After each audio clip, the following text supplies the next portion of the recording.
भारत ने आज़ादी के समय से ही खुद को एक न्यूट्रल देश बनाए रखने का प्रयास किया है, यानी ना किसी से ज़्यादा दोस्ती रखना या ना किसी से दुश्मनी रखना। पर भारत को विरासत में ही दुश्मनी मिलती चलेगी और भारत का कुछ पावरफुल कंट्रीज के साथ जो अलायंस है वो भी पावरफुल होता चला गया। पर आज का सवाल है कि कौन से देश है भारत के सबसे बड़े दुश्मन जो भारत से सबसे ज़्यादा नफरत करते हैं। दुश्मनी के मामले में भारत कुछ ज़्यादा ही लकी है क्योंकि उसके सबसे बड़े दुश्मन उसके खुद के पड़ोसी ही हैं, पाकिस्तान। 1947 में भारत से अलग हुआ था पाकिस्तान, यानी अगर कल्चर के तौर पर देखें तो इन दोनों देशों के लोगों में ज़्यादा फर्क नहीं है।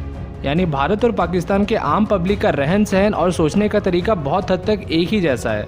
पर पाकिस्तान में आर्मी की ताकत बहुत ज़्यादा है और सरकार में भी आर्मी का दखल बहुत ज़्यादा है। और आप एक पावरफुल आर्मी तभी बनाते हैं जब आपका दुश्मन बहुत ज़्यादा पावरफुल हो, और इस मामले में पाकिस्तान ने भारत को हमेशा से एक दुश्मन के तौर पे यूज़ किया है, जिसे दिखा दिखा के आप अपने फंडिंग्स और ज़्यादा बढ़ाते रहो और अपनी आर्मी को और ज़्यादा ताकतवर बनाते रहो, भले आपके आम आदमी भूखे मरे। भारत से दुश्मनी का भी सबसे बड़ा मोहरा था कश्मीर, और जब पाकिस्तानी आर्मी ने लाख कोशिशों के बाद भी इंडियन आर्मी से कश्मीर को ना छीन पाए तो उन्होंने 70 के दशक में टेररिज्म का शुरुआत किया। और टेररिस्ट अब पाकिस्तानी आर्मी के प्यादों की तरह काम करने लगे, जिनके इस्तेमाल से ये भारत में अशांति फैलाना चाहते थे। और अब ये आतंकवादी संगठन पाकिस्तानी सरकार और पाकिस्तानी सेना से भी कुछ हद तक ज़्यादा पावरफुल होते जा रहे हैं, और अब ये टेररिज्म का इस्तेमाल कर रहे हैं भारत के खिलाफ अपनी सत्ता को और भी ज़्यादा मजबूत करने के लिए। यानी पाकिस्तान के मामले में बहुत ही ज़्यादा कॉम्प्लिकेटेड है भारत के रिलेशन, क्योंकि यहाँ पे हमें 3 एंटिटीज़ के साथ डील करना है। पहला है पाकिस्तानी सरकार जिसके पास कोई ताकत नहीं है, दूसरा है पाकिस्तानी आर्मी, और तीसरे हैं ये आतंकवादी संगठन चाइना। आज़ादी के कुछ समय तक भारत चीन को अपना बहुत बड़ा पार्टनर समझता था और हिंदी चीनी भाई भाई के नारे दिए जाते थे। पर चीन की कम्युनिस्ट सरकार हमेशा से ही एक्सपेंशनिस्ट यानी विस्तारवादी विचारधारा की रही है, और इसी का एक नमूना हमें चखने को मिला 1962 में, जब चीन ने दिखा दिया कि उसके लिए दोस्ती कोई मायने नहीं रखती है, उसके लिए सबसे इम्पॉर्टेंट है कि दूसरों की ज़मीन हड़पना, दूसरों से पैसे हड़पना और खुद को पावरफुल बनाना। और तब से भारत और चीन की दुश्मनी चली आ रही है।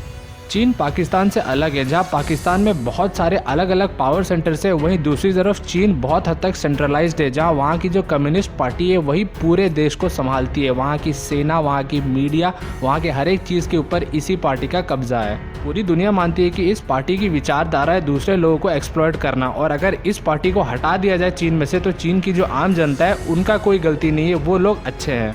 और आम जनता कहीं की भी हो, चाहे पाकिस्तान की हो, भारत की हो या चीन की हो, उन्हें सिर्फ अपने खाने और अपने कमाने से मतलब है। उन्हें कोई फ़र्क नहीं पड़ता इंटरनेशनल पॉलिटिक्स किस तरीके से काम कर रहा है। पर पूरी दुनिया की आर्थिक और सामाजिक महाशक्ति बनने का सपना देखने वाले चीन को 2000 के दशक में ये खतरा सताने लगा कि भारत भी अब बहुत तेज़ी से ग्रो कर रहा है और पावरफुल बनता जा रहा है, और लॉन्ग टर्म में भारत ही चीन का सबसे बड़ा कंपेटिटर हो सकता है और चीन को वर्ल्ड सुपर पावर का जो ताज है उससे छीन सकता है। अब भारत या दूसरे देशों की ज़मीनें हड़पना ये तो चीन की आदत बरसों से चले ही आ रही है, लेकिन आज के दिन अगर चीन का फॉरेन पॉलिसी भारत की तरफ देखें तो भारत को लेकर चीन का फ्यूचर टारगेट ये है कि भारत को चारों तरफ से घेरता हुआ फोर्स के इस्तेमाल से भारत को वो दबा दे और भारत के बड़े भैया का स्टेटस ले ले।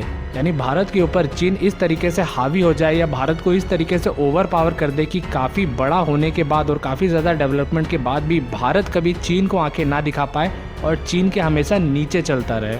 और चीन का ये टारगेट काफ़ी अच्छे तरीके से पूरा होता भी जा रहा था कि तभी आज की जो करंट सरकार आ गई उसकी पॉलिसी ने चाइना को बहुत ही ज़्यादा सत्ते में डाल दिया, जब ये चाइना की ईंट का जवाब पत्थर से देने लगी।